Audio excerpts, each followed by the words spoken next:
Okay. And then I also feel, especially with people that are that have the Gemini rising, you feel like you're adopted. You feel like you don't belong in that family.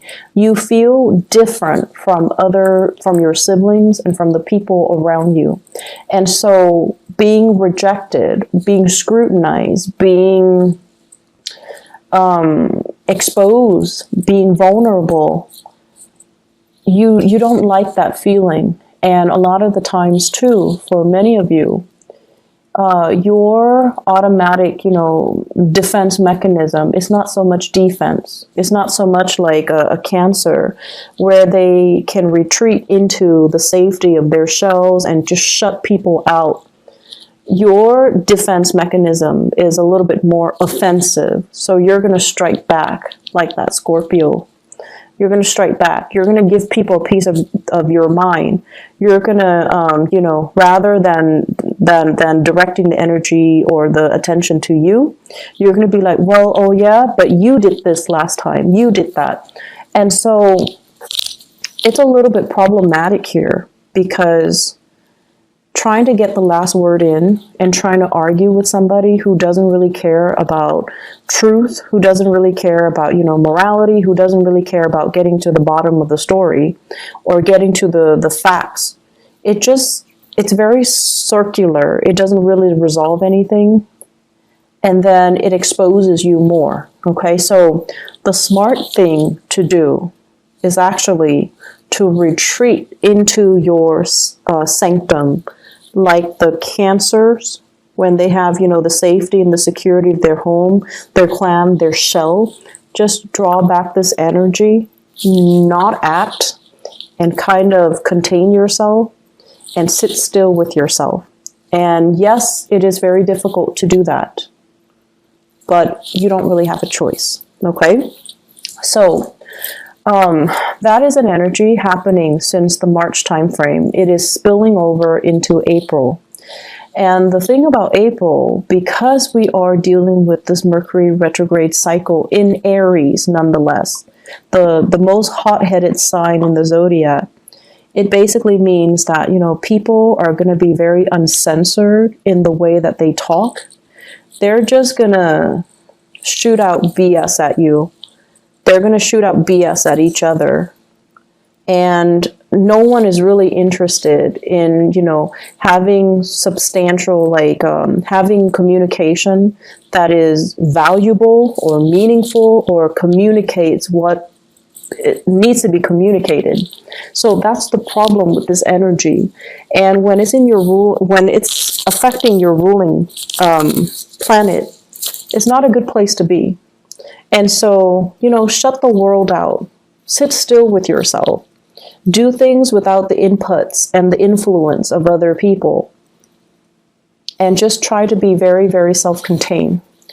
Gemini is a mutable sign. It's also the sign of duality because, it's the twins.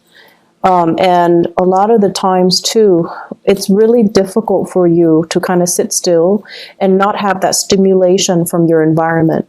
You need to spark off with another person. You need to have another person to bounce ideas off of. You need another person to kind of think like you in order for you to feel like you're on the right track. So you need a lot of stimulation from other people. You need a lot of feedback from a lot of people. And you need that constant back and forth intellectual rapport with other people and conversation with other people. And that is not really going to serve you well this month. I can't stress enough, you need to pull back your energy, okay? And especially, I feel Gemini suns, but also Gemini moons and rising as well. The rising signs, if you have a lot of earth in you, then I don't see this being a problem. But I feel like if you have a mixture of Gemini and fire signs, you're going to feel really restless and antsy and uncomfortable when you're on your own. And I feel like that's where the problem starts, okay? So find ways to distract yourself. They're saying as well, idle hands are the devil's playground. When you're bored, that's when you're going to start making mistakes. That's when you're going to be distracted and you're just like caught up in the boredom of it, where you're not going to be very mindful about the things that you do. And so, you know, keep yourself entertained, keep yourself focused, keep yourself busy, but more than anything, shut out other people. Okay, shut out other people.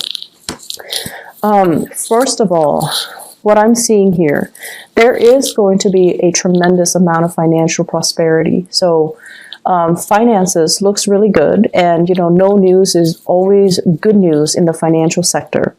What I feel here is they're saying things are getting wrapped up. Okay, so that basically means publishing, speaking engagements, as well as decisions based on work contracts, based on projects, based on fulfillment, based on, you know, delivery. It's like somebody solicit you for your services, you deliver, you seal the deal, it's done, you get paid, they're rendered a service, everybody's happy. And I feel like you might have, you know, they're saying multi-million, you might have really lucrative contracts that is finalized and you're in a really good space right now. You might have speaking engagement, book deals, whatever it is, those things are finalized. And you're getting, you know, the back pay from that. So there are a lot of projects happening around you, and it seems really stable. It seems really good. There will be as well many, so I'm seeing like celebrations, okay, where you're invited to different functions. And once again, visibility is going to be a big issue for this month, where too much visibility can be a bad thing.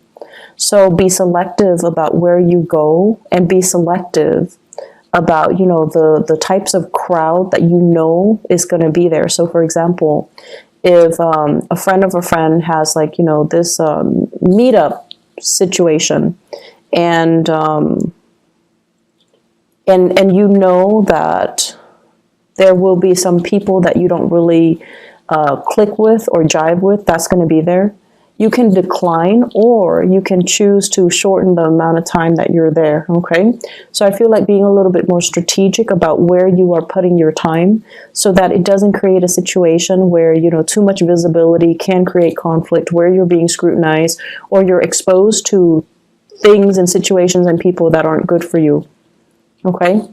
Because I know deep down you guys are very, very sensitive towards criticism. And so being around people that you pick up intuitively that they don't like you, it's not easy. It's not easy to grimace through that experience, and it's not easy to put on a brave face and pretend like it doesn't affect us. It's not easy. It's not easy for anybody. And so you don't need to put yourself through that, okay? So I do see lots of social functions though, and you know, it's going to have a positive outcome, but I feel like you have many to choose from. You don't have to say yes to them all, so be a little bit selective, okay? What I'm also feeling as well is they're saying interference in the home front, and interference in the home front basically means it could also mean like the physical structure of the house, there's something wrong with it. And you have to hire contractors, you have to have plumbers, you have to have repair people come by and take a look, okay? So that's one of the ways in which interference can happen. The other way is if you are living with children, in-laws are coming into the picture telling you, do this, do that, raise my grandkid this way, raise them like that way. So it's like interference from in-laws, interference from family members, interference from as well third parties outside the relationship. I do see though, more than anything, it's like words being exchanged from in-laws, okay? And I'm also sensing as well, just like too many people with too many opinions, and feeling like they need to give them to give you like a piece of their mind. Feeling like they're within their rights to chip in to tell you what you should do. Geminis, you guys have this very young and wanderlust and very curious energy. And a lot of the times, too, I feel like people underestimate your age. People underestimate your wisdom because you have this very young, vivacious energy. And then they feel the need to interject and to tell you, like to give you, some life advice, right? And that can be really annoying. And so they're doing it from a space of, they do care, and that's why they do it. It can be very annoying, though.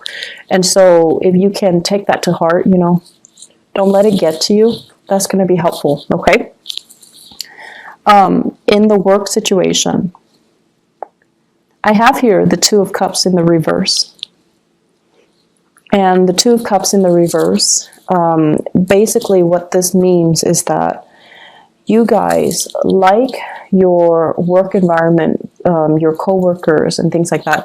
You guys like to have lunch with each other. You guys like to have, the friendship, that sense of camaraderie, that sense of we're all here for the same things. We're all here for the right reasons. We're all here because we're similar. So you want to have those emotional connections, I feel like, with your coworkers. And for whatever reason, the people that you're around, they're very, very ambitious. Not that you're not ambitious. You're definitely ambitious too. But you value the human connections. You value the conversation. And I feel like wherever you're working right now, everyone is kind of like looking out for themselves. Not that they're self-serving. It's just the environment is a lot more conducive towards their professional development, what they have to do so that they can get ahead. So everyone is like working. They've got their heads down. And you want to take a break from work, you want to have lunch, and everyone is like busy.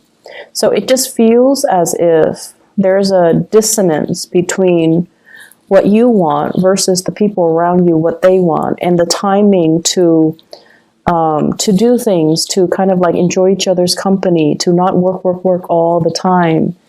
The timing is just not right for it, okay? You're also feeling as well, some of you are in a position where the demands of work, it's like, I didn't sign up for this. I didn't expect this to happen. I didn't anticipate it was going to be like this. So I feel like many of you are in a role where you're just kind of tired of the responsibilities. And you kind of say, you kind of want to just say like, oh, stop, I don't want this anymore. This is not what I signed up for. That's what I'm hearing. And that's going to be something you need to work out. But I feel like Mercury retrograde cycles in particular, and I mentioned this for Aquarius, for air signs. Not so much Libra, just you and Aquarius, because your energy is very similar. The rest of the time when, Mercury is direct, you and Aquarius, you have a lot of nervous energy. You're constantly on the move. You're constantly going. You're constantly finding ways to keep yourself entertained and distracted. And then when Mercury goes retrograde, that's when you kind of have to sit still. That's when things around you get stalled, gets bogged down, and you're at a standstill. Physically, emotionally, and just, mentally. And so Mercury retrograde periods are really good times for you to figure out, how do I feel? What exactly is going on? How do I think about this? How does this make me feel? And so it's an uncomfortable process because, it's forcing you to really dig deep and ask yourself, how do I feel about this? Am I still liking it? Is it still worthwhile? And I feel like some of you are heavily thinking about this in your career. Do I still like it? Is it still fun? Is it worth it? Is it all it's cracked up to be? And am I still, able to do it? So you have some really deep questions here regarding your career that you kind of need to work through and assess. And keep in mind, because it's Mercury retrograde, it's good for us to reflect upon these things, but it's not good for us to act on it. Okay? I feel like there are some people in your work environment that are making life kind of difficult for you guys, and they're kind of like Debbie Downers. They don't really want to have any fun. They can't really take a joke, and they don't have that sense of camaraderie. And I feel like that's kind of bringing you down.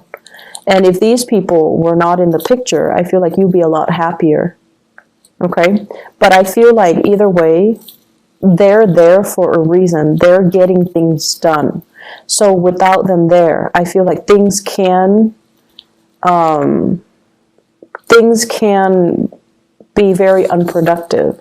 So you also have to understand people have their purpose. They serve a purpose in this work situation, and to, you know, appreciate what they contribute.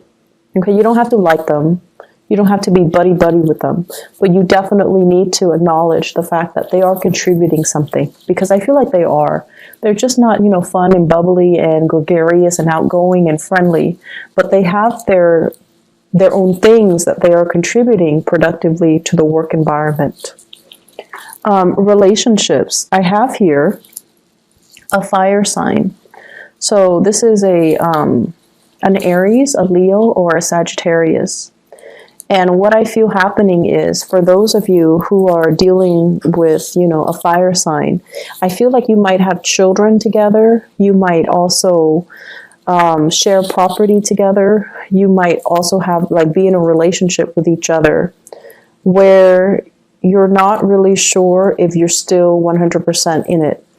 That fire sign seems very caring, very loving, very protective, but they seem a little bit like they're infringing upon your freedom and your independence, okay?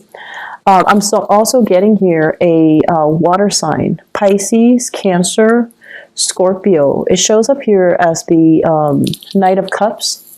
And the Knight of Cups is somebody who is, if you're starting to date this person, I feel like it can be the start of something good, because this is a really sweet, nice, and genuinely kind person. So that is Pisces, Cancer, Scorpio. There is, in the long run, lack of compatibility.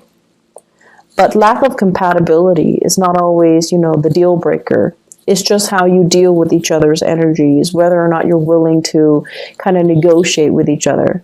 But you're dealing with someone who is actually very sensitive, and they have a great sensitivity about them in the way that they communicate. And they're going to put you at ease, because I mentioned before, you guys are really, really sensitive. And I feel almost like when you're hurt, you lash out. When you're hurt, you lash out. And then people don't understand how sensitive you are. And so this person is very sensitive, and they're approaching you kind of like with kitty gloves. And I feel that you can be quite happy with this water sign, okay? And so what I feel in your relationship sector here is that you're coming from a relationship where the other person might have been more abrasive, to a relationship where the current partner is a lot more responsive and emotionally grounded. So it's like the energy is coming from a fire sign to a water sign. And what that does is that it's forcing you to look at the relationship in a different light.